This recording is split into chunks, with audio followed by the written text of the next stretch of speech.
여러분에게 봉해드릴 말씀, 전도서 6장 1절부터 9절에 있는 말씀 가지고 가치 있는 인생을 살려면 이라고 하는 제목으로 함께 은혜를 나누려고 합니다. 제가 알고 있는 목사님께서 말씀하신 내용을 잠깐 여러분에게 먼저 소개를 드리면은, 이 목사님 교회에 집사님 한 분이 계셨는데, 이 집사님은 가난한 집안에서 태어나서 어릴 적에 무일푼으로 무작정 상경을 해서 안 해본 일이 없이 모든 일을 다하며 열심히 이와 같이 돈을 벌어서 새방 그리고 전세방을 전전하다가 18평짜리 다세대 주택을 사서 이사하면서 목사님이 계신 교회 가까이 오게 되어 목사님 교회를 나오게 되었다라고 합니다. 근데 이 집사님은 왕소금 집사라고 하는 별명이 붙을 만큼 아주 지독하게 인색한 그런 이와 같은 집사님이었는데, 먹을 것 안 먹고 인사치레 한 번 하지 아니하고, 그리고 숱한 경조사에 부조금 한 번 내지 않고 친척들과 친구들과도 발을 끊고 악착같이 또 돈을 모아가지고 18평 다세대 주택에서 26평짜리 아파트를 사서 이사를 하게 되었고, 또 이 방법 저 방법 다 동원해 가지고 그 뒤로 얼마 있지 않아서는 34평짜리 아파트를 사게 되었다라고 합니다. 그리고는 왕소금이라고 하는 말을 들어가면서 사시던 분이 무슨 마음이 들었는지 이 사람 저 사람 다 불러다가 거창하게 집들이를 하고 난 다음에, 그리고 한 달이 채 못 돼 가지고 세상을 떠나게 되었다라고 하는 겁니다. 여러분, 제가 왜 이야기를 먼저 드리냐 하면은, 성실하게 살아간다는 대부분의 사람들이 이렇게 살아가고 있습니다. 사실상 여러분, 우리가 먹을 것 제대로 먹지 않고 여러분 다 인사치레 제대로 못하면서 허리를 동여매고 열심히 이와 같이 우리가 노력을 해서 여러분 또 얻어지는 것이 무엇입니까? 18평에서 26평으로, 그 26평에서 33평짜리로 아파트 평수만 늘려가는 격이 되지 않았나 하는 그런 생각이 듭니다. 그러나 여러분, 저는 성실한 것도 좋지만은 좀 허무하지 않는가라고 하는 그런 생각을 해보게 됩니다. 하나님께로부터 선택받은 백성들이 평생을 먹을 것과 아파트 평수나 늘리다가 간다라고 한다면은, 여러분, 그게 하나님께서 주신 이와 같은 인생을 사는 것일까 하고 저는 한번 생각을 해봤습니다. 여러분, 인생에는 적어도 먹고 사는 것, 아파트 평수를 늘리는 것보다 더 큰 목적이 있다라고 하는 사실을 먼저 우리는 기억을 해야 될 줄로 믿습니다. 오늘 우리가 읽은 이 본문에 보면 이와 비슷한 내용이 나오는 것을 보게 되는데, 우선 여기 3절에 보니까 사람이 비록 100명의 자녀를 낳고 또 장수하여 사는 날이 많을지라도 그의 영혼은 그러한 행복으로 만족하지 못하고, 또 그가 안장되지 못하면 나는 이르기를 낙태된 자가 그보다 낫다 하나니 라고 이렇게 여기 말씀해 주고 있는 것을 보게 됩니다. 여러분, 유대인들은 복으로 여기는 것이 세 가지가 있습니다. 우리와 비슷한데, 첫째는 돈을 많이 벌어 부자가 되는 것이고, 두 번째는 오래 사는 것이고, 그리고 세 번째는 많은 자식을 거느리는 겁니다. 여러분, 이 3절에는 이 세 가지를 다 누린 사람에 대해서 여기 말씀을 해주고 있는 것을 보게 되는데, 돈은 많이 벌었을지 모르지만은 인생의 가치를 잃어버린 사람임을 여기서 분명히 말씀해 주고 있는 것을 보게 됩니다. 왜냐하면은 여러분, 오늘 여기 본문에 보면 그가 죽었을 때 아무도 그의 죽음을 슬퍼하지 않았고, 또 그의 가족들이 그의 장례조차 제대로 치르지 않은 것을 보면은, 여러분, 그는 정말 어떤 아등바등 살아왔을지는 모르지만은, 또 돈을 많이 벌었는지는 모르지만은 결국에 가서 그 인생이 보람있게 가치있게 그 인생을 보냈다라고는 말할 수 없음을 여기서 분명히 알 수 있습니다. 여러분, 우리도 마찬가지입니다. 우리도 이 땅에서 부자가 될 수도 있고 출세할 수도 있습니다. 그러나 우리에게 있어서 그보다 더 중요한 것이 있는데, 그것이 바로 무엇입니까? 인생을 사는 목적, 인생의 본분입니다. 여러분, 인생의 기본, 인생의 본분을 잃어버린 사람은 아무리 많은 재산을 모으고 아무리 많은 자녀를 둔다 하더라도 그것이 헛되다고 이와 같이 솔로몬은 말하고 있는 것을 보게 됩니다. 여러분, 여기 보니까 솔로몬이 보니 모든 사람들이 먹고 살겠다라고 발버둥 치다 보니 근본을 다 잃어버렸다라고 말하면서, 솔로몬은 그는 부자가 돼서 뭘 할 거며 출세해서 뭘 할 거며 장수해서 뭘 할 것인가, 결국 인생의 횟수만 늘리는 것이 아니겠는가, 그게 무슨 가치 있는 인생이란 말인가 라고 이렇게 여기 인생의 허물을 토로하고 있는 것을 보게 됩니다. 여러분, 세상에 살면서 이런 허무함을 이기는 길이 무엇일까요? 도대체 짧은 인생, 이 인생을 살아가면서 어떻게 하면은 참으로 여러분 보람 있는 인생, 가치 있는 인생을 살 수 있느냐 하는 것입니다.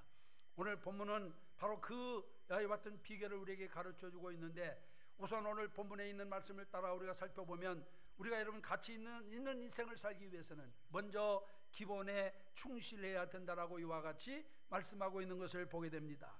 1980년대 세계적인 베스트셀러가 된 로버트 풀검이라고 하는 사람이 쓴 에세이집이 하나 있습니다. 그 제목도 특이합니다. 내가 알아야 할 모든 것은 유치원에서 배웠다라고 하는 그런 책인데, 이 책은 너무나 상식적인 것들을 다루고 있습니다. 이를테면 자기 전에 이를 닦아라, 집에 들어오면 먼저 손발부터 씻어라, 그리고 인생을 정직하게 살아라, 그리고 예습과 복습을 철저히 하라 하는 이와 같은 내용들로서 여러분 별것 아닌 그런 이야기들로 가득 차 있습니다. 그런데 이 책이 베스트셀러가 됐습니다. 여러분, 극히 상식적인 이야기를 쓰고 있는 이 책이 베스트셀러가 된 이유가 무엇이라고 생각하십니까? 여러분, 상식을 벗어난 인생이 의외로 너무나 많기 때문이라고 저는 그렇게 생각을 합니다. 여러분, 한번 생각해 보시기 바랍니다. 세상을 변화시키는 능력은 뜻밖의 같은 상식적인 데 있다라고 하는 사실을 우리는 기억을 해야 될 줄로 믿습니다. 교회가 교회다울 수 있는 것이 무슨 대단한 방법론이 따로 있는 것이 아니고, 성도가 성도다울 수 있는 것도 무슨 비밀스러운 방법이 따로 있는 것이 아닙니다. 여러분, 극히 상식적인 거, 예배를 잘 드리고 뜨겁게 기도하며 삶의 현장에서 빛과 소금의 역할을 다 잘 감당하게 되면 여러분, 그는 참으로 훌륭한 그리스도인으로서 여러분 또한 살아가게 되어질 줄로 믿습니다. 그러나 본질적인 것, 기본적인 것을 잃어버리게 되면 여러분 모든 것을 잃게 된다라고 하는 사실도 여기서 우리가 분명히 기억을 해야 될 줄 믿습니다. 그런데도 우리는 너무나 위대한 일에 매달려 살아가고 있습니다. 그래서 모두가 위대한 일만 하려고 합니다. 기초적인 것은 거들떠보지도 않습니다. 우리가 시브리서 5장 12절에 보면은 이런 말씀이 있습니다. 너희가 다시 하나님의 말씀의 초보가 무엇인지 누구에게 가르침을 받아야 할 것이니 라고 말씀하고 있어요. 여러분, 이게 무슨 말씀입니까? 한마디로 말하면 기초로 돌아가라, 기본으로 돌아가라고 하는 말씀인 줄로 믿습니다. 하나님 앞에서 기초를 탄탄히 하는 것, 이것이 무엇보다도 제일 중요한 것이라고 하는 것을 가르쳐주고 있는 말씀인 줄로 믿습니다. 여러분, 기본도 안 되어 있으면서 비전이니 선교니 아니면 또한 은혜니 능력이니 역사니 이러한 소리를 할 수 있느냐 그 말이에요. 사랑하는 성도 여러분, 기본으로 돌아가는 것이 은혜입니다. 예배도 제대로 못 드리는 사람이 비전이니 선교니 은혜니 능력이니 하는 말을 여러분 함부로 할 수 있느냐 하는 그런 말이에요. 여러분, 차범근 감독은 신앙인으로서나 전문 체육인으로서 본받을 만한 점이 많은 사람이라고 합니다. 특히 그는 선수를 기용할 때 남다른 면이 있다라고 그래요.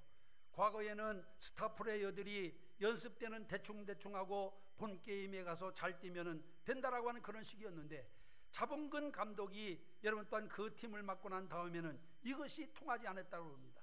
그래서 연습을 실전처럼 하지 않는 사람은 아무리 뛰어난 선수라도 여러분 선수로 기용을 하지 않았다라고 그래요. 그래서 몸에 부상이 있든 없든 여러분 하는 연습부터 열심히 뛰는 사람을 그가 주전으로 세웠다라고 하는 것입니다. 여러분, 이것이 성경적인 원리라고 저는 생각합니다. 기본에 충실하지 못한 사람은 결코 큰 일을 할 수 없어요. 여러분, 기본에 얼마나 충실하느냐가 최고의 가치를 결정한다라고 하는 사실을 기억하시기를 바랍니다. 어떤 아버지와 아들이 집신 장사를 하면서 살았습니다. 그런데 이상한 것은 아버지와 아들이 똑같은 재료를 가지고 똑같은 집신을 만들어 파는데, 아버지가 만든 집신은 금방 다 팔려도 아들이 만든 집신은 잘 팔리지가 않았어요. 이유를 물어도 아버지는 빙그레 웃기만 할 뿐 대답을 해주지 않았습니다. 그러던 중 아버지의 임종이 가까우게 되었습니다. 아들이 아버지에게 물었습니다. 아버지, 다른 건 몰라도 돌아가시기 전에 그 비법만은 꼭 가르쳐 주십시오 라고 이렇게 얘기를 하는데도 이 아버지는 아무런 말도 하지 아니하고 그냥 입을 딱 다물고 있었어요. 그러다가 이제는 운명하기 직전에 놓이게 되자 아버지가 아들을 부릅니다. 그리고는 귀에다 대고 이렇게 말합니다. 털 하면서 세 마디를 하고 그리고는 숨을 거뒀어요. 아들이 이 말이 무슨 뜻인가를 가만히 생각을 해보아도 그 뜻이 무슨 말인지 이해가 되지 않아요. 그러다가 또 생각하고 또 생각한 나머지 그가 깨달은 것이 있습니다. 집신을 삶고 난 다음에 털을 깨끗이 제거하라고 하는 것인데, 여러분 지금까지 그는 집신을 삼아가지고 그대로 가지고 가서 팔았으니까 털을 다 제거하여 매끈하게 된 집신을 여러분 선호할 수밖에 없는 거 아닙니까? 여러분 집신을 삼아 털을 제거하는 것은 기본입니다. 아들은 이 기본을 지키지 않았기 때문에 실패했음을 우리가 분명히 알 수 있어요. 여러분 기본에 충실할 때 최고의 가치가 있는 줄로 믿습니다. 그러면 신앙생활에 있어서 여러분 기본은 무엇일까요? 여러분 신앙생활에 있어서 기본은 뭐니 해도 예배라고 하는 사실을 기억하시기를 바랍니다. 예배를 제대로 드리지 못하면 모든 것은 다 필요가 없어요. 헌신, 봉사, 선교, 비전, 여러분 이게 무슨 필요가 있어요? 예배도 제대로 드리지 못하는 사람에게는 이런 것은 아무런 의미가 없음을 기억을 해야 될 줄로 믿습니다. 오늘 본문에서 솔로몬은 바로 그것을 우리에게 가르쳐주고 있습니다. 기본에 충실해라. 기본부터 본질부터 소중히 여기는 사람이 되어야 된다라고 하는 것을 여기서 우리는 분명히 기억을 해야 될 줄로 믿습니다. 그래서 성도는 무엇보다도 예배를 생명처럼 여겨야 됩니다. 예배를 소중히 여기는 자가 되어야 됩니다. 그 무엇을 주고도 예배와는 바꾸지 말아야 된다 그 말이에요. 그래야 여러분 우리가 가치 있는 인생을 살고 보람 있는 인생을 살 수 있다라고 저희와 저 성경은 분명히 가르쳐주고 있는 것을 볼 수가 있고, 그 다음에 두 번째로는 오늘 여기 본문에 보면 목적의식이 분명해야 된다라고 하는 것입니다. 오늘 본문 7절에 보면은 사람의 수고는 다 입을 위함이니 그 식욕은 차지 아니하느니라 하고 말씀하고 있습니다. 우리는 먹어야 사는 인생이기에 먹고 사는 문제는 우리에게 있어서 매우 중요합니다. 그런데 인생의 목적이 단지 먹고 사는 데 있다라고 한다면은 여러분 짐승과 다를 것이 무엇입니까? 우리 인생은 생존 이상입니다.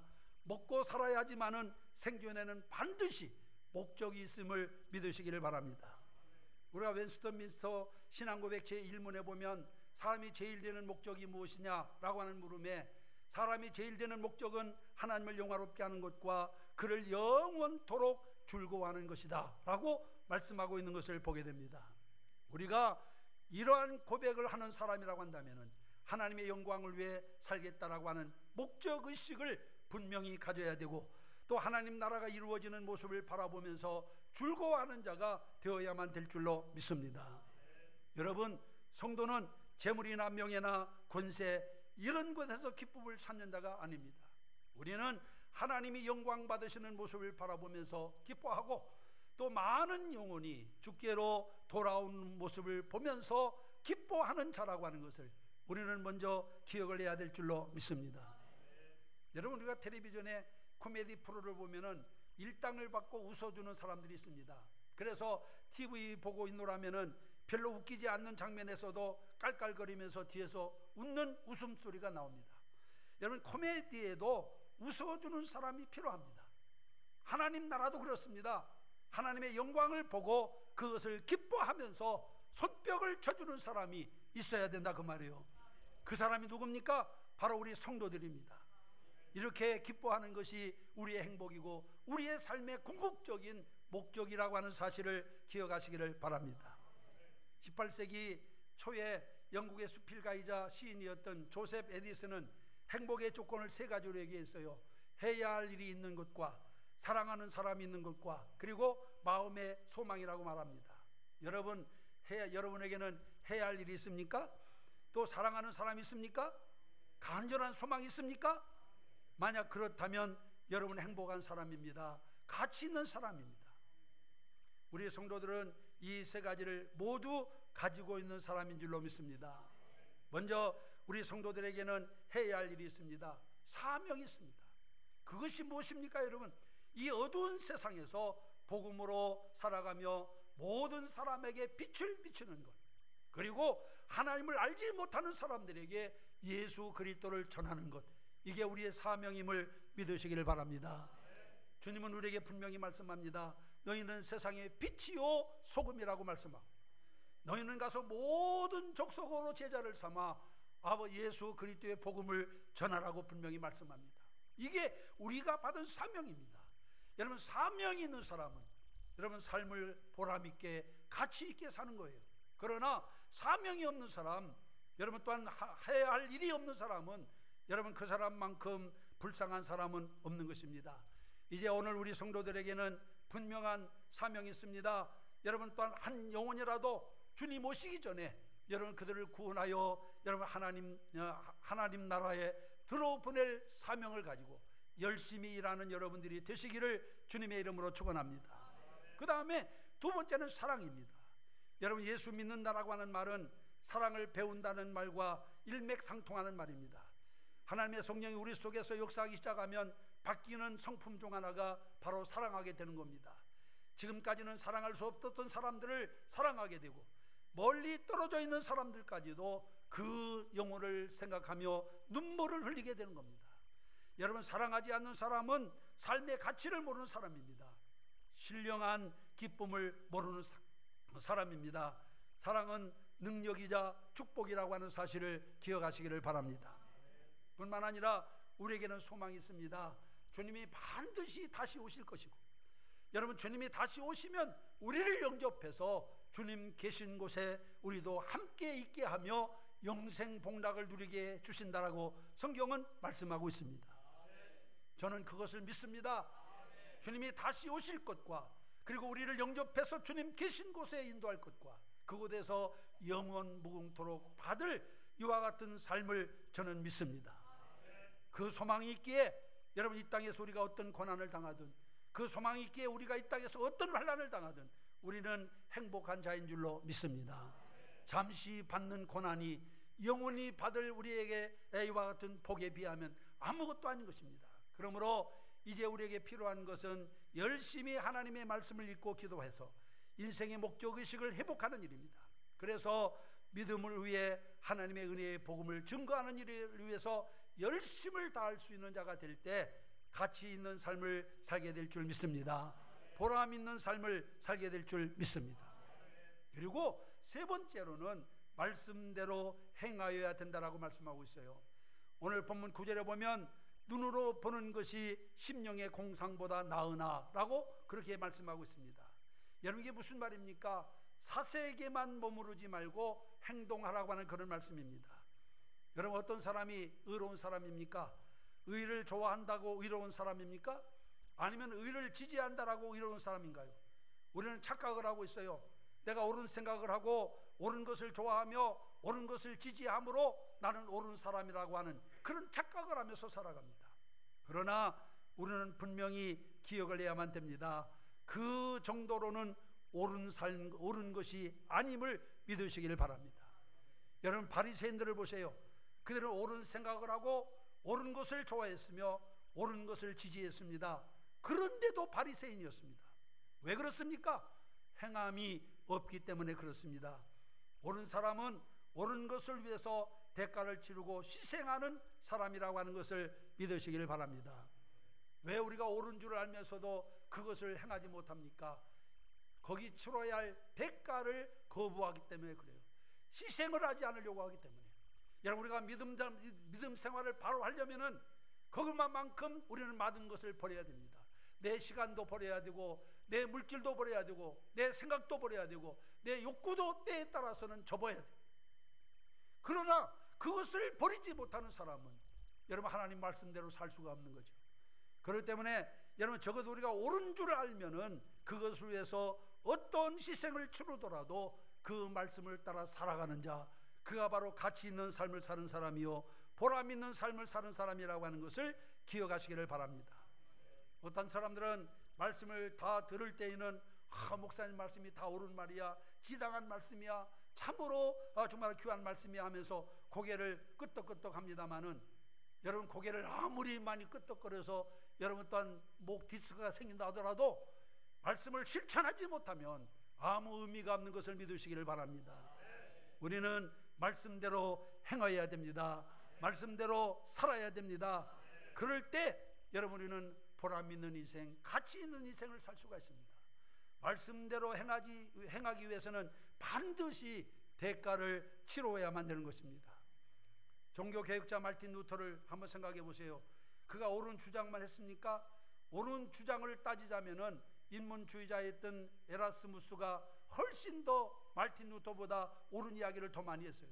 그런데 에라스무스는 반개혁 세력에게 굴복을 했고 말틴 루터는 끝까지 목숨을 걸고 싸웠습니다. 그래서 루터가 옳은 사람으로 인정을 받게 됐습니다.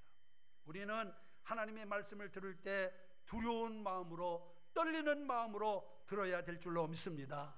그러면서 이렇게 살아서는 안 되겠구나, 이제 말씀 앞에 내 인생을 걸어야 되겠구나, 어떤 대가를 치르더라도 말씀대로 살아야 되겠구나 라고 결단하는 자가 되어야 될 줄 믿습니다.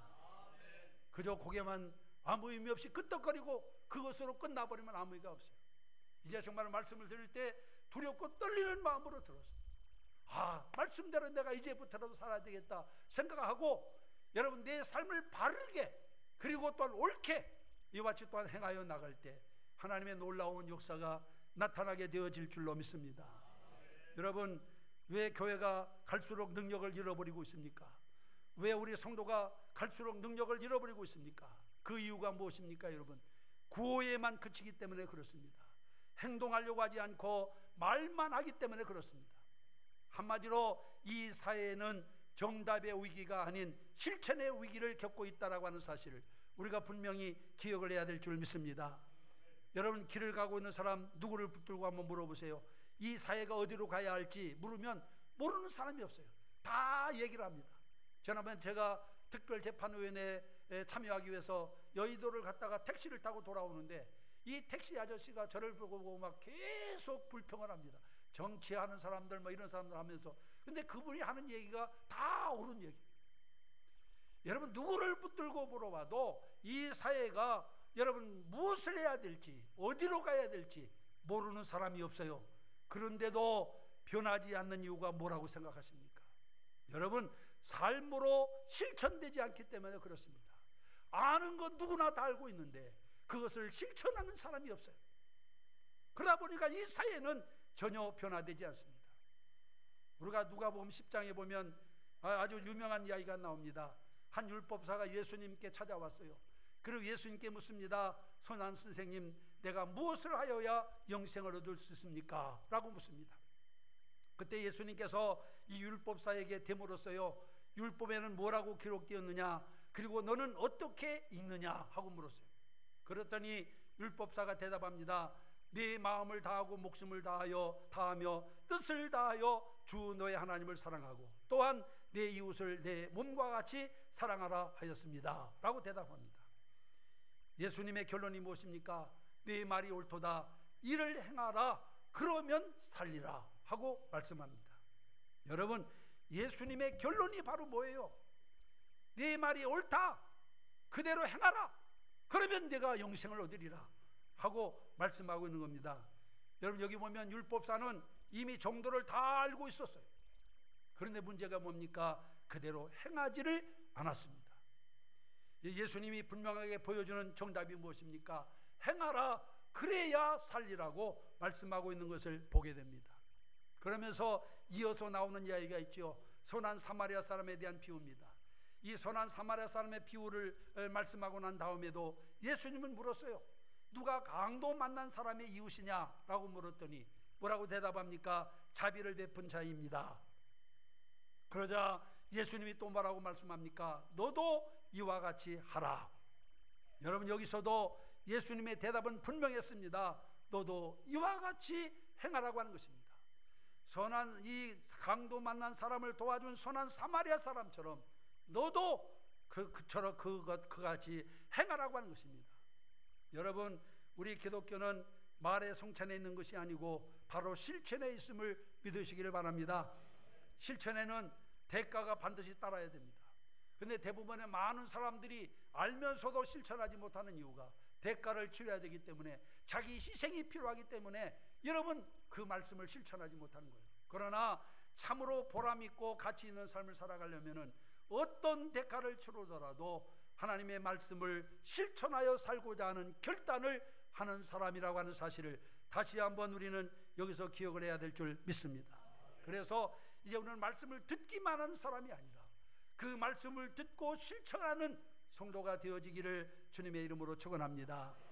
오늘 2부 예배에 참여하신 사랑하는 성도 여러분, 인생의 허무에 엄청난 세력이 우리를 잠식하려고 다가오고 있습니다. 이럴 때 우리 성도들은 여러분 어떻게 살아야 될까? 어떻게 살아야 가치 있고 보람 있는 삶을 살 수 있을까요? 여러분 우선적으로 먼저 우리 기본을 탄탄히 해야 됩니다. 여러분 기본을 탄탄히 하지 못하면, 기본이 약하면은 여러분 아무것도 할 수 없습니다. 기본을 탄탄히 해야 되고 목적의식을 분명히 가지고, 그리고 말씀에 실천하는 삶을 살게 되면 가치 있고 보람 있는 삶을 살게 될 줄 믿습니다. 본질을 잃어버리거나 목적이 불분명하거나 말씀의 실천이 없으면은 인생 허무에서 여러분 또한 벗어날 길이 없습니다. 이제는 내 인생을 새롭게 정비하고 참으로 보람 있고 가치 있는 인생을 살기 위해서는 솔로몬의 지혜를 배워서 정말로 여러분 삶이 참으로 보람 있고 가치 있는 삶이 되어지기를 주님의 이름으로 축원합니다. 기도하겠습니다. 이 시간 나같이 한 음성으로 주님 앞에